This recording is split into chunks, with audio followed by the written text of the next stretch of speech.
This is Geek News Central. My name is Todd Cochran, coming to you from the new media production studio. The lead stories are: throw away your Ethernet cables, Death Star plan to lock Russia out of 5G, the FCC chair is going to block ISP deals that limit choice, and Mark Cuban's new online pharmacy will not take insurance. I want to welcome you to episode 1581 of the Geek News Central podcast for Monday, January 24th. This show is sponsored in part by GoDaddy.com and listeners just like you. Great deals from GoDaddy can be found at geeknewscentral.com/GoDaddy. You can support this show today at geeknewscentral.com/insider. And a big thank you to all of you that are insiders. Hey, I want to give a warm welcome to all new listeners of the show. Thank you for being here. Thanks for checking the podcast out. Of course, we are live tonight, but more importantly, you need to get over to geeknewscentral.com to follow or subscribe to the show. That's where all the magic happens. That's where you'll be guaranteed instant delivery of this show to your mobile device as soon as I publish it. Of course, you can always watch us live on Facebook, Twitter, Twitch. Tonight, we're available, of course, at live.geeknewscentral.com as well. So definitely get subscribed to the show and subscribe to the newsletter while you're on the website. That'll guarantee you get the show notes delivered directly to your inbox immediately following the show. You can always join our chat room at geeknews.chat or our Discord channel, which is linked in the show notes. You can always contact me via email, geeknews@gmail.com, geeknews@gmail.com, or on Twitter at geeknews. And, of course, you can follow me on Facebook. Partner shows are all linked at geeknewscentral.com, includes the new media show, includes the Gadget Professor, includes the GNC Week in Review, of course, the Retired Podcast Legend Show, and the ProGear.guru website as well are available there for your consumption pleasure. So definitely check it out. Of course, all the articles being published on geeknewscentral.com, lots of continuous content.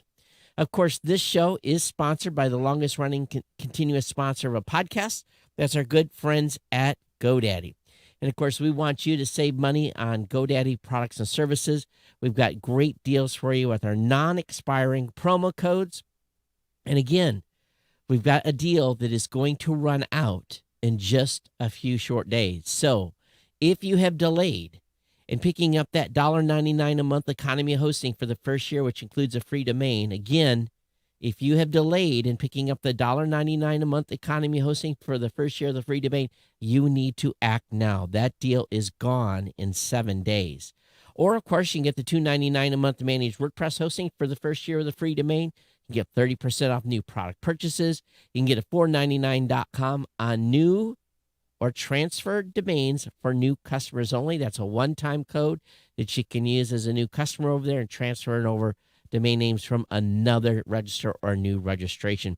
Free trial of GoDaddy Website Builder, your choice of personal business to business plus plans. That's a 1 month free trial.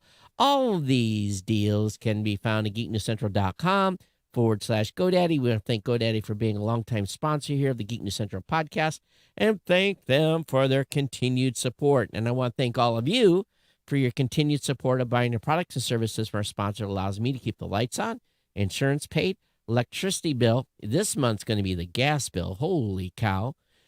So everything that goes on here allows us to do what we do is largely made possible because of our good friends at GoDaddy. Again, thanks, GoDaddy, for the longtime sponsorship and support of the show. Again, congrats to Kirk's 100th show. It was nearly a 2-hour extravaganza. Goes over a lot of the stuff that happened at CES and just life in general. So definitely check out his show, the GNC Week in Review. Sadly, my car is still in the shop. They're waiting on one part. I thought I was going to have it back last week. As you remember, on Christmas Eve, I hit a deer. And they got it fixed pretty quickly, but some part is like being delayed. So I've been dealing with the insurance company today to get my rental car extended. But one thing is for sure, winter has arrived in southern Michigan. Holy smokes. Last night I went to bed with what was it, last night? Saturday night I went to bed and very little snow on the ground. Woke up Sunday morning with about 4 inches. And then yesterday was just kind of this on and off snow all day. And then it's been snowing all day today, on and off. And they're expecting some more tonight.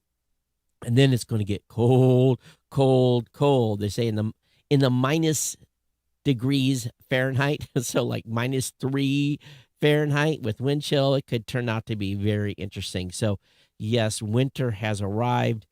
Used my ice scraper for the first time this morning. So the rental car looks horrible. Hasn't been through a car wash. It's the Enterprise is gonna have fun when they get it back.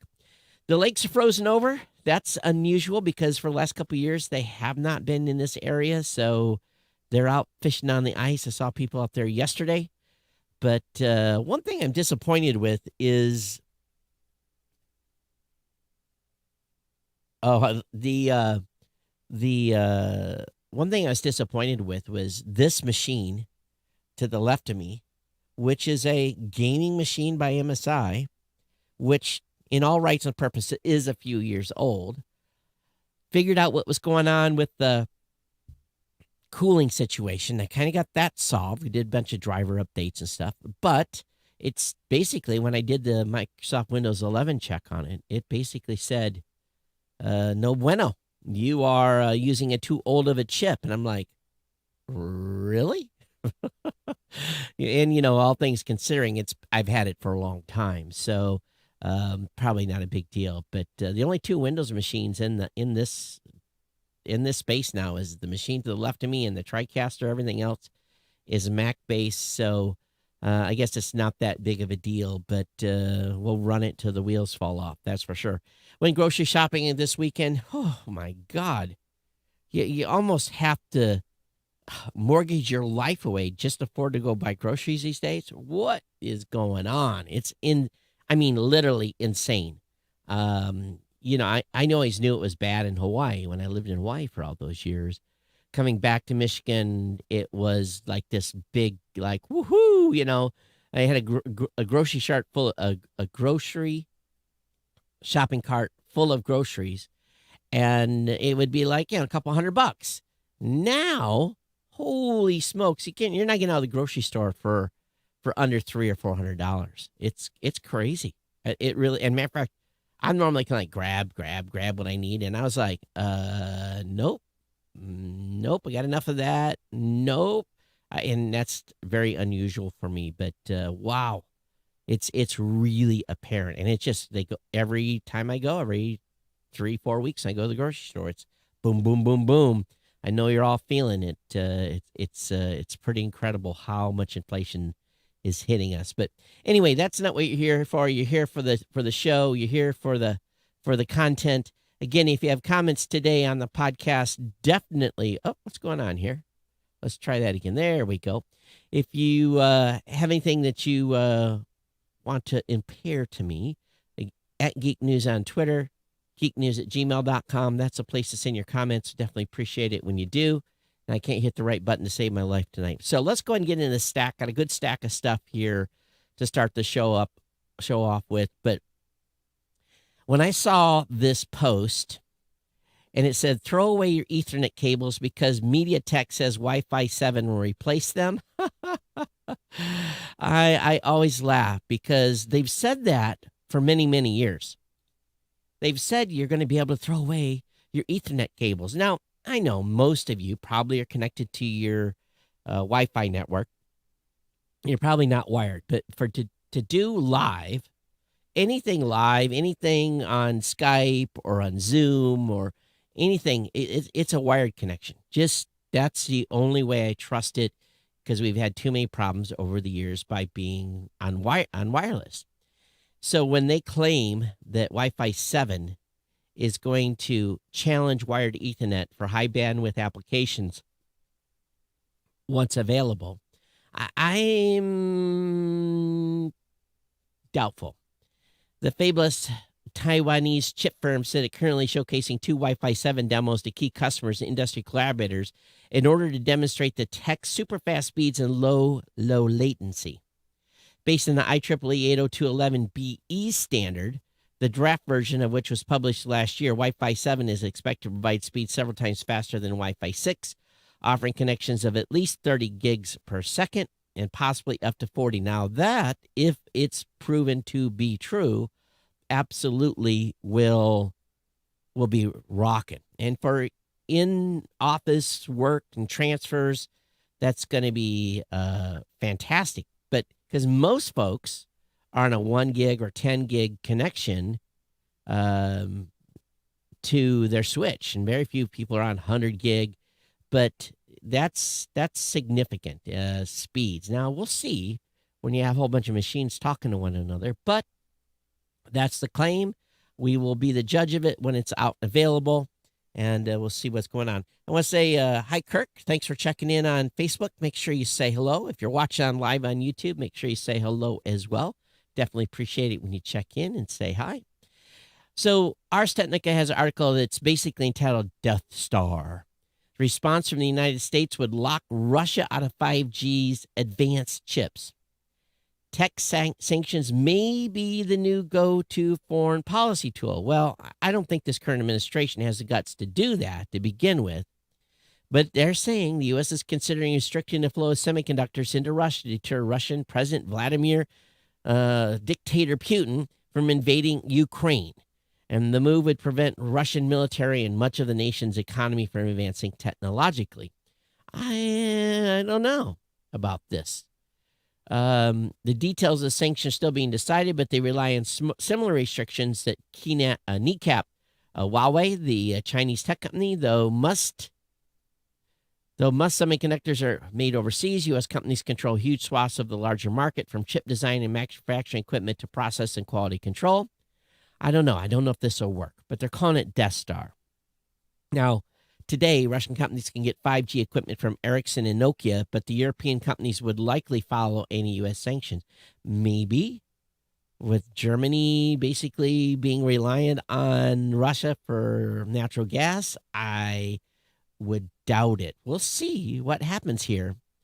And we know that Huawei hasn't been able to deliver 5G since the U.S. prevented them from making chips. So we will see.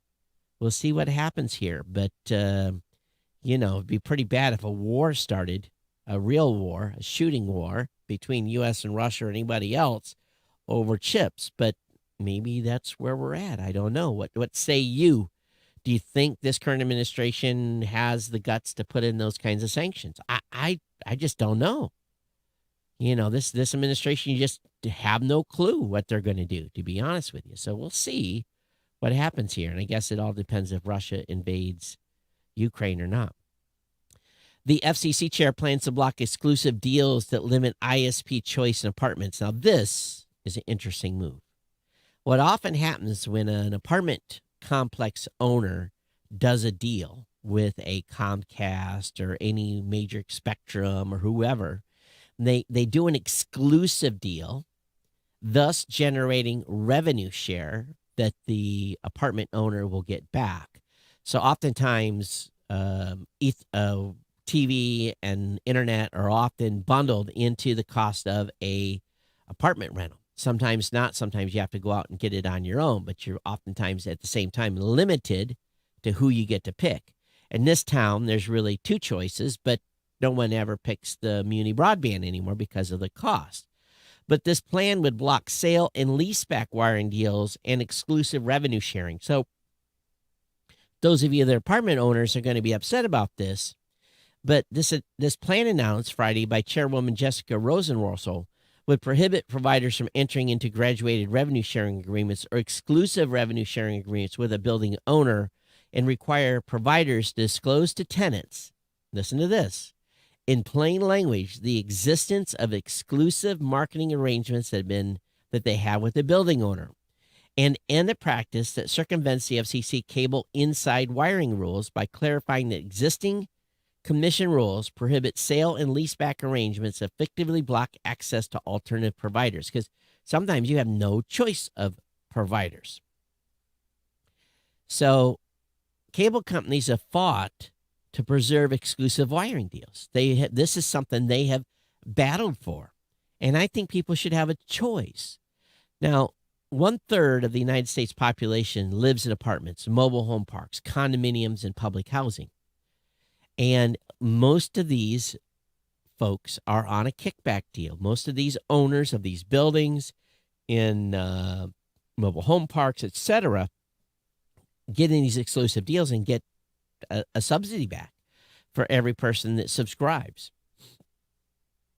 The FCC noted already prohibits exclusive deals, but that ISPs and landlords use practices that evade long existing FCC rules intended to allow tenants to choose their own provider. So the FCC invited public comment on the problem in September of 2021, and the response revealed a pattern of new practices that inhibit competition contrary to the commission's goals. So I think this is a good idea, but here's the problem. She may be more ambitious if the FCC wasn't still operating at a 2-2 deadlock between Democrats and Republicans. The Senate has not yet voted on the president's nominee, who would give Democrats a 3-2 majority. So we'll see what happens with this, with the FCC. So time will tell. I'd like to see the practice blocked personally, because it really, at that point, gives every consumer the choice to pick the provider that they want. Mark Cuban on his online pharmacy, he made an interesting statement. He says our KPI is how much we can reduce the stress of our patients. Now, that's an interesting KPI. KPIs are usually based on growth, revenue, customer support, turnaround time, all that stuff. But when he says the KPI is how much we can reduce the stress of our patients. For those of you who don't know what a KPI is, it's a key performance indicator or index. And he has said that over the weekend, his online pharmacy will have 100 generic drugs at nearly cost. Now, this was totally unexpected, but will likely be welcomed by millions who struggle to afford medication. The billionaire told TechCrunch that the business model is refreshingly simple. Lower pricing reduces patient stress, and that will lead to more customers. Now, this is the challenge. The Cost Plus Drug Company aims very simply to provide as many common medications as possible in generic form at a very low price. All cash. No IP deals, no insurance companies. Just buy pills for what they cost to make, plus 15% to cover overhead. Asked about ROI, Cuban admitted there isn't much to speak of by design. He said, I want to be above break even while maximizing the number of people who can afford their medications. He said, shoot, I would be happy if we can make a little, but push pricing of generics sold elsewhere down significantly. He said, our challenge is to keep pushing prices lower, not compete with anyone. He continued, our KPIs, how much we can reduce the stress. When people save a lot of money in their medications, they often tell others they know that they have the same challenges. The word of mouth impacts our growth the most. So here's the challenge then. This is great for those with no insurance. If you can get a generic at wholesale plus 15%, that's probably the best deal out there. If you have insurance already, you already have a deal because you are paying a copay depending on your insurance plan. That in mine, I'm pretty lucky because of my military retirement and military TRICARE. Currently, my copays have been very small, $2 to $10 usually on most drugs. Some stuff a little higher, but it depends on the prescription, right? So if they can do cost plus 15%, the key is, are they going to be able to get the pills at cost? Or the company's going to, the generics, I guess they probably won't get generics anywhere, right? The company currently offers generic version medications from everything from migraine to HIV to birth control pills, but there's no particular priority ones on the list except that they can and should be offered cheaper. There's no board deciding which conditions are next on the list or anything like that. As far as the process, we choose the drugs that we can offer at a price that's lower than what is already out there, he said simply. It's like any business. The ultra straightforward business plan of undercutting middlemen and offering a proven product for a better price than anyone seems pretty quaint today. Let's be honest. So I know there's many of you out there that do not have a prescription plan. You have limited medical choice. I just, had someone today tell me about their challenges. They have no medical insurance whatsoever. They have some income. They just can't afford insurance, and they got really, really sick last week, and they are really struggling to understand how bad the insurance bill is going to be. It was a situation where the person had an infection and literally almost died, and the hospital was able to get enough antibiotics in them that they got them under control, and the person didn't die, but no insurance. So, how big of a bill is that going to be? It's going to be life altering when you end up with a massive medical bill. So it's just on the medical side, there's nothing like this. Often people that are on cash can negotiate with the medical provider for a lower rate, but it's not always the case. Okay, data breaches breaking records in 2021. The Identity Theft Resource Center's annual report shows that the number rose by 68% last year. That's huge. According to the Identity Theft Resource Center, there were 1,862 data breaches last year, surpassing 2020's total of 1,108 and the previous record of 1,506 set in 2017. The number reflects a year of high-profile cyber attacks that target everything from the country's largest oil pipelines to consumers entrusted with the personal information of millions of American consumers. I've had, I don't know how many data breaches of accounts and stuff, 2 or 3 at least this year that I was personally affected by, but it just goes on and on. So just make sure you're not using the same password everywhere. Okay, please have a tool that'll give you a password that is very complicated, something you'll never remember. Use a tool like LastPass or something like that to store your usernames and passwords. Have you used Venmo, American Express, Credit Karma? Well, you might be owed some money. Plaid, P-L-A-I-D, a service used by many financial and banking apps, owes $58 million to affected consumers after settling a class action lawsuit. So this service was used by finance tech apps to connect users' bank accounts. Late last year, this class action lawsuit alleged the company was collecting more financial data than was needed. People have connected their bank accounts, such as Venmo, American Express, Betterment, Mint, Robinhood, Acorns, Coinbase, and Credit Karma, might be entitled to compensation, according to a report by Fast Company. The class action lawsuit also alleged that Plaid obtained login credentials, usernames, and passwords through its user interface known as Plaid Link, which had the look and feel of a user's own bank account login screen, according to the settlement website. So $58 million, but here's the deal. There was an estimated 98 million people, so payouts are likely to be very limited. $1 or $2, maybe. After the lawyers get their piece, maybe 87 cents or something to that effect. So maybe you're not going to even want to worry about it. That's the thing about these class action lawsuits. They never really generate enough revenue to be. I think the biggest one I was ever part of was like $24. That's the biggest check I ever got. You're looking at the Samsung Galaxy S22. Well, the launch day may have been leaked in a new promo image. So here's what you need to know. The Galaxy Unpacked reportedly happened on February 9th. So far, Samsung has only confirmed the event will only occur in February, but a promotional image may be just around the corner because one was basically leaked out there. And so anyway, so the image says 1500 or 3 p.m., although it's unclear what time zone it's referring to. Could be Korea, could be here in the United States. And the date seems to match some of the previous rumors. So February 8th, 9th, Galaxy S22, S22 Ultra will be available more than likely. The phones are likely to be powered by Snapdragon 8 Gen 1 chipset and an Equinox 2200 with an AMD-powered GPU. So be aware if you're looking to upgrade to a Samsung Galaxy S22.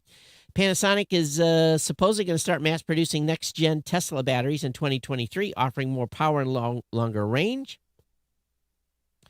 So they're going to mass-produce a next-generation lithium-ion battery for Tesla with 5 times the energy capacity of existing models. Wow. Although the batteries are being manufactured primarily for Tesla, Panasonic executive didn't rule out supplying them to other companies in a November interview. The new batteries promise to boost the range of electric cars and make them more affordable to produce and sell. Time will tell. They report that the larger batteries, which are known as the 4680, because they measure 46 millimeters by 80 millimeters in size, could increase the range of electric vehicles by around 20%. How much does it reduce the cost of the battery, though? Did they say? Musk said the cells are 6 times more powerful and reduce cost per kilowatt by 14%. Lower prices and improved ranges will help with pricing, I'm assuming, but they didn't say how much it'll drop. But 12 to 18 months away as of April 2021 when they talked about this, when Elon Musk did. Also, this is an interesting one. I haven't been following this. Elon Musk, Neuralink. Have you guys heard about this? Neura Link plans to implant chips in the human brain to treat neural disorders. So Neuralink's goal is to build something called a brain-computer interface. It allows people to transmit and receive information between their brain and computer wirelessly. For instance, a paralyzed person with a Neuralink chip implanted in their brain could control a mouse and keyboard without moving their limbs. Information could also be transmitted the other way and allow a person's brain to simulate the sense of touch. How is this accomplished? Neurons in the brain generate electric signals, and electrodes placed nearby neurons can capture and record those signals. While the technology is much more complex in a simple sense, replaying these signals can simulate the actual sensation of different experiences, such as holding an apple or kissing another person. So hiring a clinical trial director will bring Neuralink one step closer to vision. So we'll see. While Musk company touts the benefits of the technology for helping people devastated by paralysis, oh my God, I can't speak tonight. Or a paraplegic. Others express concerns about potential darker nature of the technologies. Twitters have drawn comparisons between an episode of Black Mirror, the entire history of you, that allowed characters to replay memories or sensations with chips in their brains. I think we're a long ways from that. As cool as it would be to download my brain, I don't think it'll happen in my lifetime. It'd be cool if it did. I'd sign up for it in a heartbeat. And I think many other people would too, but I just don't think it's ever going to really happen. And not in my lifetime.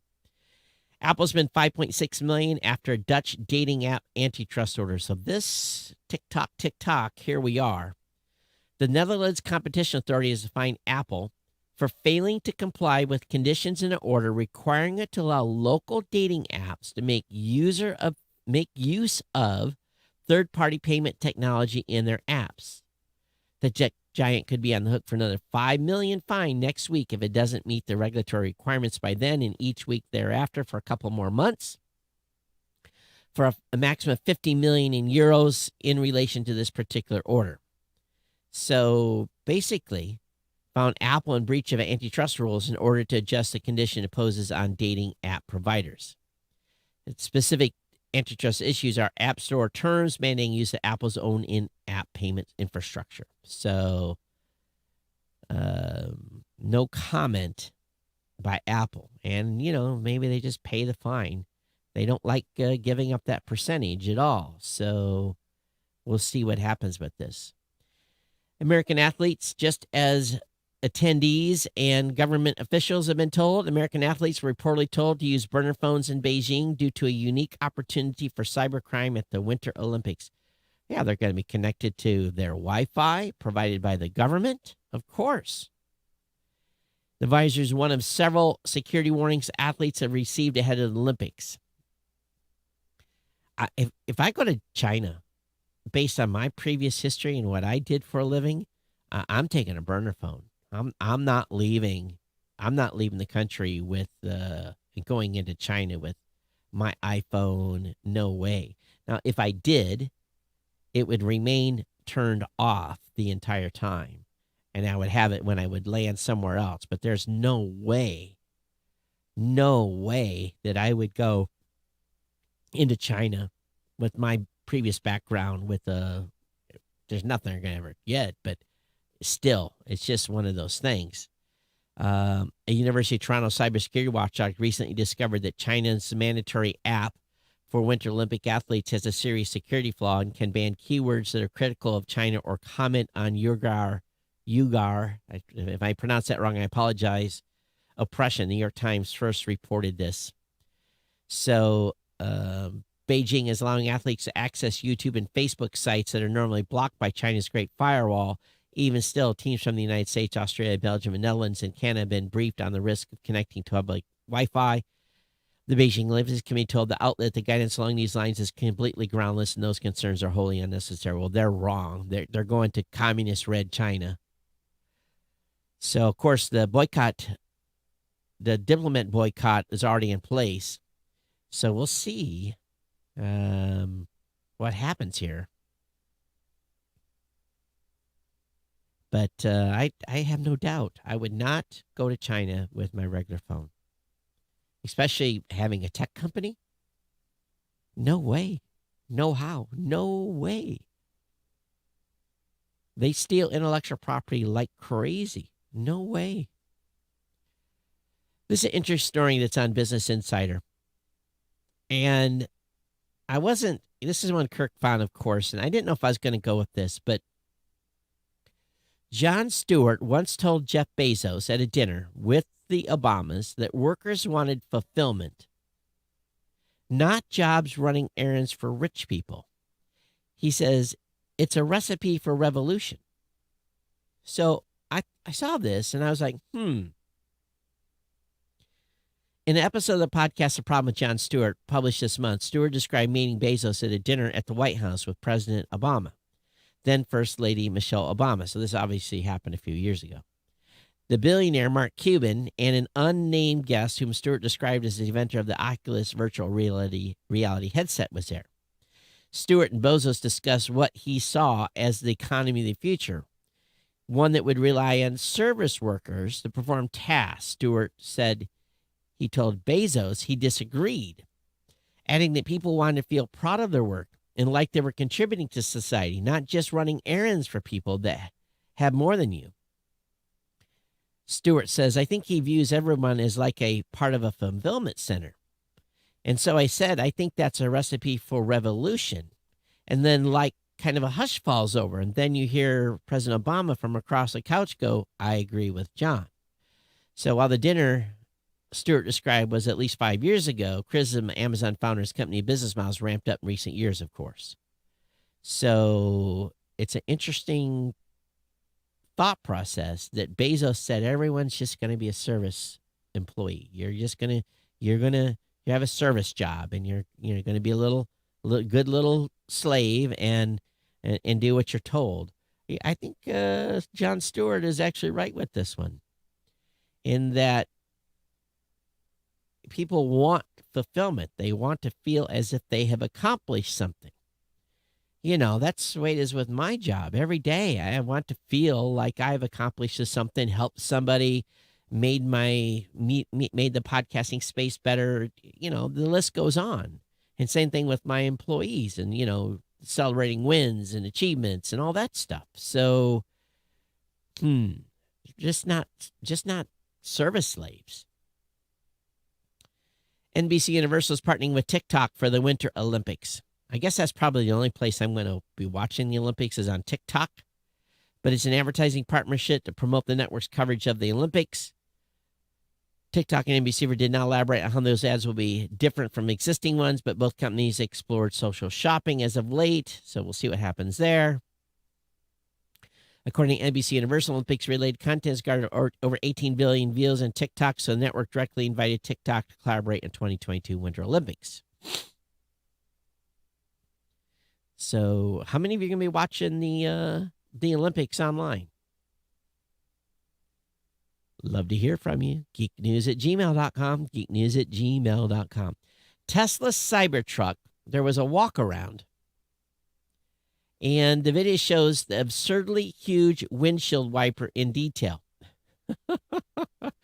Why someone's focused on a windshield wiper, I don't know. But that was this one of the discussions. The truck looks a little unreal. You know, I'm looking at this thing, and is it really a truck? And they were fascinated with the windshield wiper. And actually, the person that was doing the video said, that's ridiculous. The person in the video seems to express doubts that it can clean the entire windshield, but it is assured it can. And this was over at cybertruckownersclub.com. So if you want to see the video of that, the link to this article will be in the show notes. You can go check it out. But yeah, the back of the truck, let me just show this for those of you watching. So I'm looking at this. I'm like, how do you put a four-wheeler in the back of this? As this guy said too.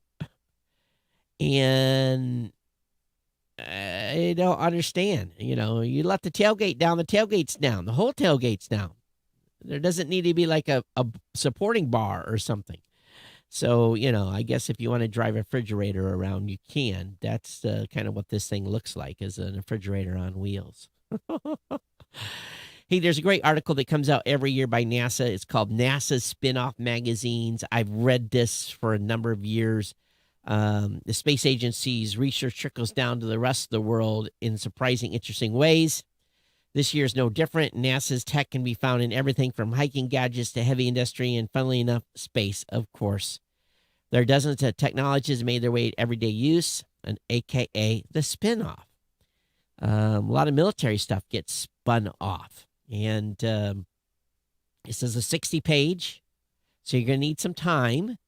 And get a cup of coffee or a cocktail and settle in to read it. It is available. It's at spinoff.nasa.gov. That's where you'll be able to find it. Link will be up in the show notes.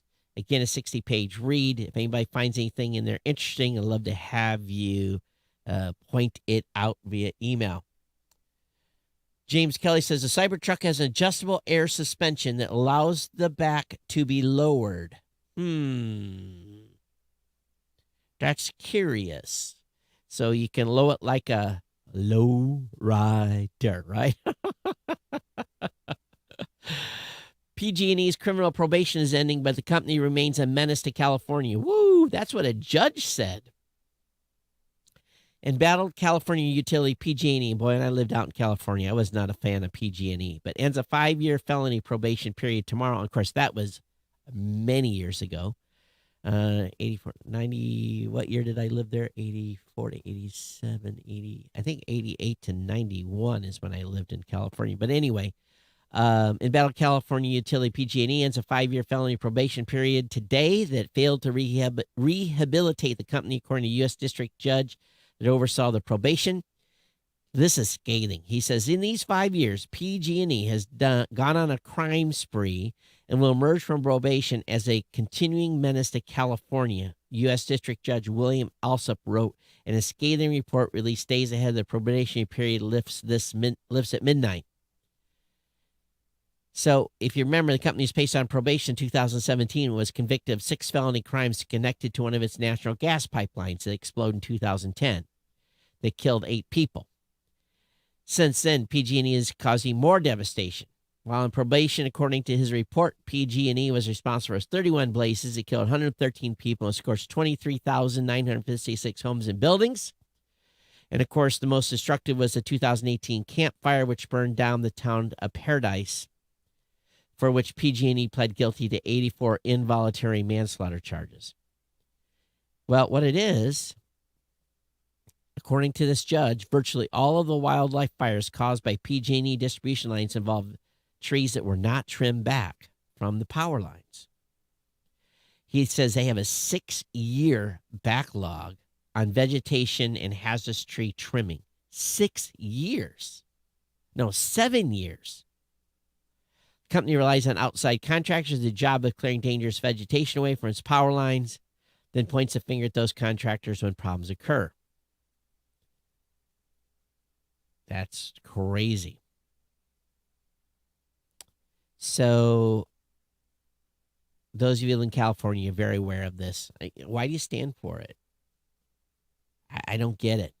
I really, really don't. They should be, it's happened here too. Here in Michigan, what happens when we have a windstorm? Power goes out for a week because all the trees that were non-trimmed fall across the lines, take the power out. So it's the same all over the country. Maintenance is not being done. And yet our electricity bills and stuff are sky high. On the tech side, Twitter's close friends feature could share tweets with up to 150 select users. Only people in your flock can view and reply to your tweets. That's interesting. So it's a special tweet. So maybe what we'll do is we will make the insiders part of our flock. That would be kind of cool, wouldn't it? So, again, Twitter appears to be working on a feature that lets you share tweets with a specific group of people. And it's because Instagram's close friends features let you do the same exact thing. You'll be limiting your tweets to your AKA flock. I don't know what the limit is, but 150 members. Only those users can view or reply to tweets sent out to flock. And in case you decide you don't want someone in your flock anymore, you can remove them from this anytime and they won't get a notification. Blah, blah, blah. All right, cool. Link will be up. It isn't available yet. You got Bitcoin. Well, you've had a rough week. Bitcoin climbing back into positive territory after falling below 33,000 to a new low. Well, at this time, I guess this year. The number one cryptocurrency and Ether are sitting about 45 and 49% from their respective all-time highs. The steep declines have been correlated to everything else going in the stock market. Risk of war, inflation, tech stocks. Investors are preparing for higher interest rates. Stand by. Stand by. You think things are bad now. Just wait till they tack on these interest rates. And I hope you've got your all the stuff done with your banking for your home loans, because things are about ready to go on a steep climb here, along with the cost of materials. But anyway, the steep declines have been correlated to the selling seen in high-risk assets like tech stocks as investors prepare for higher interest rates and tighter monetary policy from the Federal Reserve. Bitcoin was not supposed to be affected by that, but they are. Google's long-rumored smartwatch could arrive on May 26th, a lineups when Google I/O typically takes place. And therein lies the rumor. Pixel Watch is coming. About time, yeah? AT&T, now listen to this. AT&T is rolling out multi-gig fiber internet to more than 70 cities. Listen to this. New plans will offer symmetrical 2 gigs or 5 gig data speed starting at $110 a month. My God, and I'm still stuck out in the country at 15 megs down and 3 up, and they're getting ready to roll out 5 gig data speeds. Why are the rest of the country just don't wire the cities? Oh my God, they should not be allowed to upgrade anybody until the rest of the country is wired up. Now, the 5 gig plan is almost certainly overkill for a typical household. I'd use it. Actually, a gig would be great. The new 2 gig plan is set to start $110 a month plus tax, or $225 a month for business, while the faster 5 gig plan will cost $180 a month or $395 for business. NOLA AT&T describes both plans as offering symmetrical speed, which means customers should see equally fast download and upload speed. That's insane. That is just insane. Enlarging move files, streaming, all that stuff. Wow. Where's this happening? I guess if you live in one of those areas already covered by AT&T's gig plans, you'll be able to do this. 70 cities. Don't talk about states or rural areas, does it? Come on, Elon. I need that Starlink. I need that Starlink dish. He says April for my area. I don't know. It's just, getting discouraged. I go to the house, and this is what happens. It just, and for those of you listening, I'm spinning my hand. I play video, and it plays for 5 minutes. Good. Then it spins for 15 seconds and starts playing. Then it when the internet's really slow, then it lowers the quality of the video. It's just horrible. And here at the office, I'm good. I'm fat. I have good broadband. Meta says its new AI supercomputer will be the world's fastest by mid-2022. Meta has completed the first phase of its new AI computer, capable of performing nearly 5 exaflops of mixed precision computing. Check this out. It's using 760 NVIDIA DGX A100 systems with a total of 6,080 GPUs. Whew. This setup will run 20 times faster, and the NVIDIA Collective Communication Library more than 9 times faster. And they're going to continue to add stuff to it. This year, Meta plans to increase the number of GPUs in RSC to 16,000. It says that it will boost the AI training performance by more than 2.5 times. They started working on this 2020 and wanted RSC to train AI models on data sets up to exabyte in size, the equivalent of 36,000 years worth of high-quality video. This, ladies and gentlemen, is a massive computing experience. Oh, my goodness.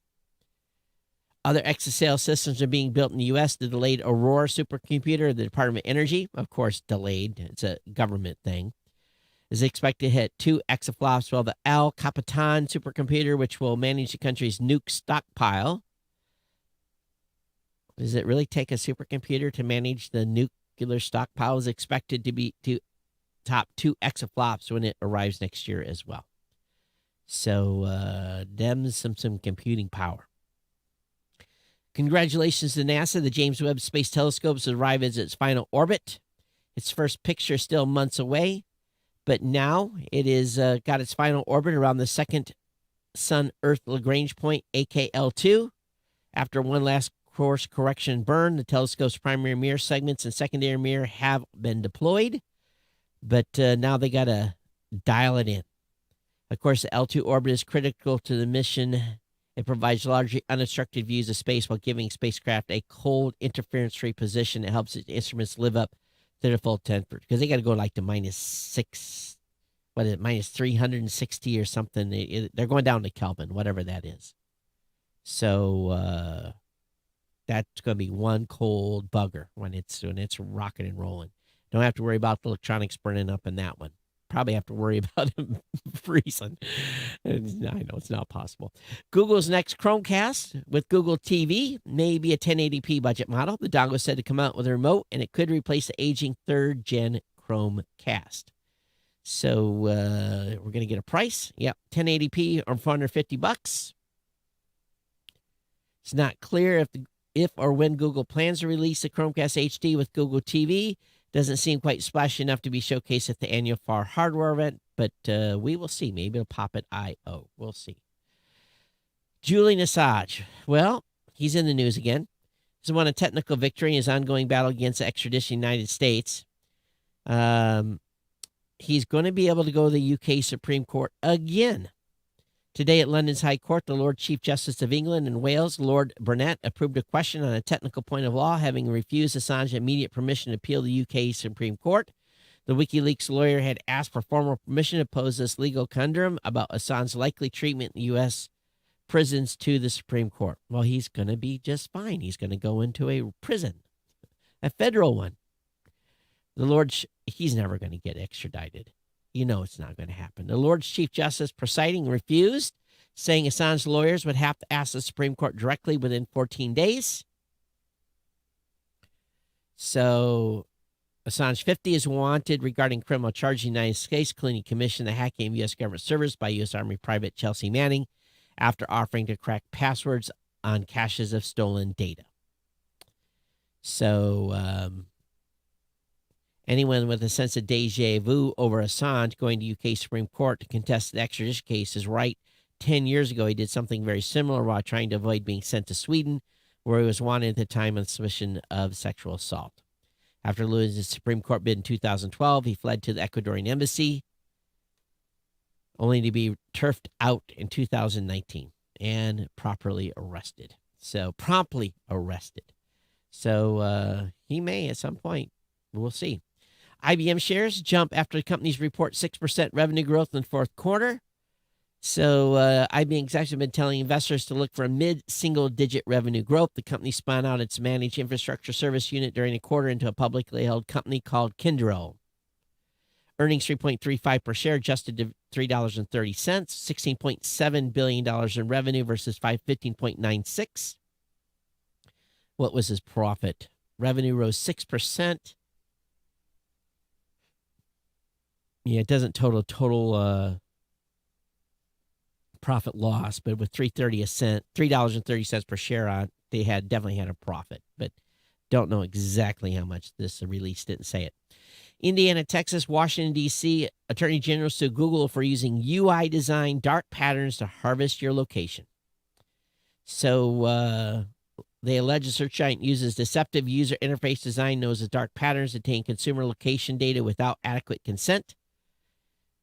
Dark patterns, a term for describing user interface design, is intended to produce a specific response, such as making the buttons to consent to data sharing more visually appealing than the button to reject it. So we will see where this one goes. All right, that's going to bring me to the end of the show. Let me look and see if I've got any comments that have come in. And no, nothing new. geeknews@gmail.com. geeknews@gmail.com is the place to send your comments. At Geek News on Twitter. It's been my pleasure to bring you the show tonight. Got a little bit longer on the episode length of about 15 minutes, so that's good. I'm glad you're here. Thank you for staying subscribed and following the show. Definitely appreciate it. And those of you that have been watching live, we thank you for your comments as well. I was going to look through. Had a few weird ones in the YouTube stream. Someone was just writing non-English gibberish. But other than that, thanks, everybody. We'll be back here Thursday for another live show. Of course, the podcast gets released immediately for those of you that are subscribed or followed to the show. Don't forget to go to geeknewscentral.com and get subscribed. Don't forget about our sponsor, GoDaddy. And for those of you that are insiders, thank you for your ongoing insider donations. We've had a couple of individual donations come in as well. One-timers, we thank you for those. geeknewscentral.com/insider. Become a $2, $5, $10, $15, $20, or $25 a month supporter of the podcast. It's greatly appreciated. Hope you're all doing well and staying safe, and wherever the weather may be, I hope it's warmer than it is here. So everyone take care. We'll see you next time here on the Geek News Central podcast. Take care. Bye-bye.